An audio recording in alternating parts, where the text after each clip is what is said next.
Olá, tudo bem com vocês? Hoje eu fiz uns esbocinhos para falar sobre o desenvolvimento dos insetos. Segundo a maioria dos livros didáticos, o desenvolvimento dos insetos pode ser dividido em direto e indireto. É direto, também chamado ametábulo, quando não há metamorfose, e indireto, ou metábulo, quando há metamorfose. Nesse caso, pode ser dividido em holometábulos, quando essa metamorfose é completa, ou hemimetábulos, quando essa metamorfose é incompleta.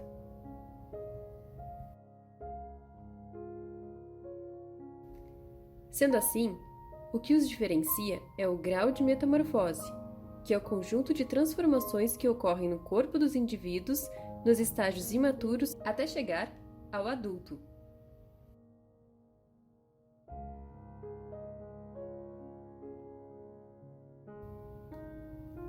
Ametábulos, como eu havia mencionado, é quando o inseto não sofre metamorfose, ou, atualmente mais aceito, quando essa metamorfose é muito branda. O imaturo é diferente do adulto apenas quanto ao desenvolvimento do sistema reprodutor. Nesse caso, as formas jovens são praticamente idênticas às adultas, diferenciando-se apenas em tamanho. Como exemplo, podemos citar as traças dos livros, da ordem Zygentoma. Aqui, o inseto sofre mudas periódicas ao longo de toda a sua vida, pois, lembrando que, como artrópodes, os insetos apresentam exoesqueleto, ou seja, um esqueleto externo, diferente do nosso. Então, para que eles possam crescer, de tempos em tempos, precisam sofrer mudas. Ou precisam trocar de esqueleto, também chamado de cutícula. Claro que, quando o inseto é mais velho, essas mudas elas são mais esparsas.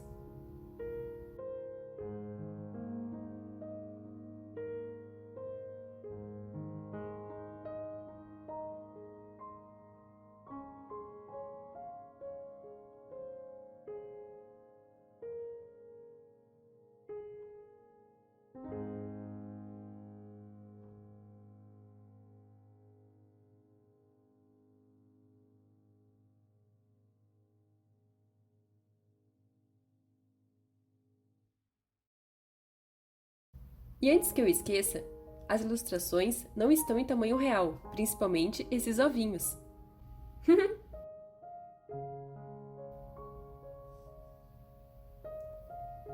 Os hemimetábulos são aqueles que, quando jovens, apresentam alguma semelhança com os adultos, mas não apresentam o desenvolvimento completo do sistema reprodutor e das asas. Nesse caso, ocorre uma metamorfose com poucas modificações e de forma progressiva.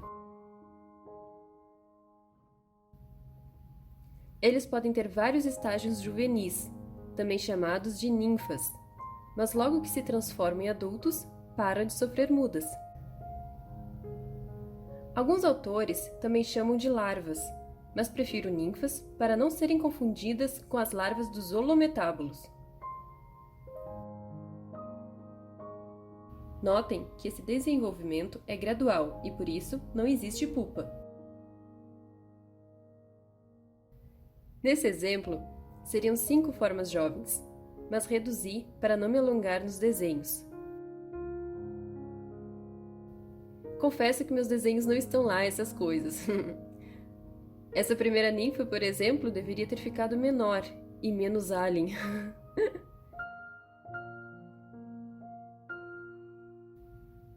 Como exemplo, temos aqui os percevejos, que fazem parte da ordem Hemiptera. Outros exemplos são os grilos, gafanhotos e libélulas.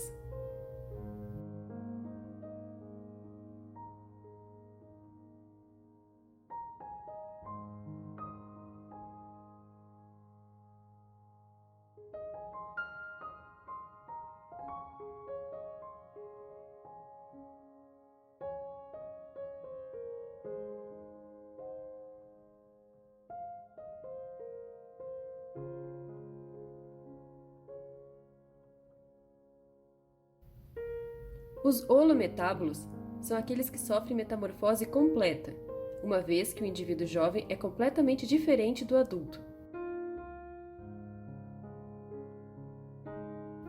Nesse caso, há uma forma larval, que tem por objetivo acumular energia. As larvas dos holometábolos também sofrem mudas, e apesar de eu ter colocado apenas uma larva aqui, geralmente são várias.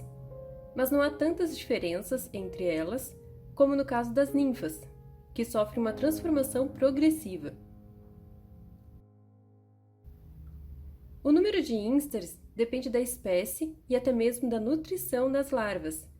Em alguns casos, quando a larva do último ínster não consegue adquirir energia suficiente para a transformação em adulto, ela pode ter um ínster a mais.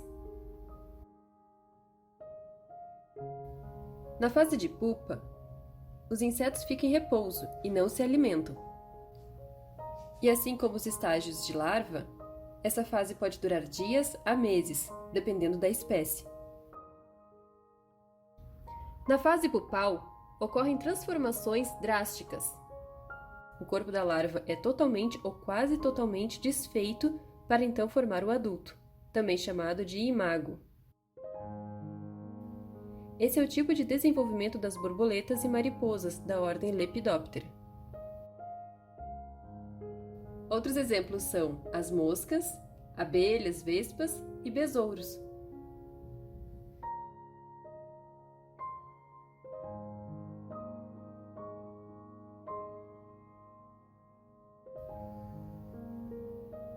Os insetos holometábolos são os mais diversos tanto em número de espécies quanto em hábitos e morfologia. Isso ocorre porque a metamorfose completa confere algumas vantagens evolutivas. Por exemplo, a forma jovem, por ser totalmente diferente da forma adulta, não compete com ela por espaço, alimento, entre outros. Assim como não compartilham dos mesmos inimigos naturais e condições desfavoráveis. Por exemplo, em uma seca onde falte alimento para as larvas, mesmo que elas pereçam, o adulto, que muitas vezes não precisa se alimentar, garantirá a manutenção da espécie. Nos próximos vídeos, eu quero me aprofundar um pouco mais sobre esse assunto.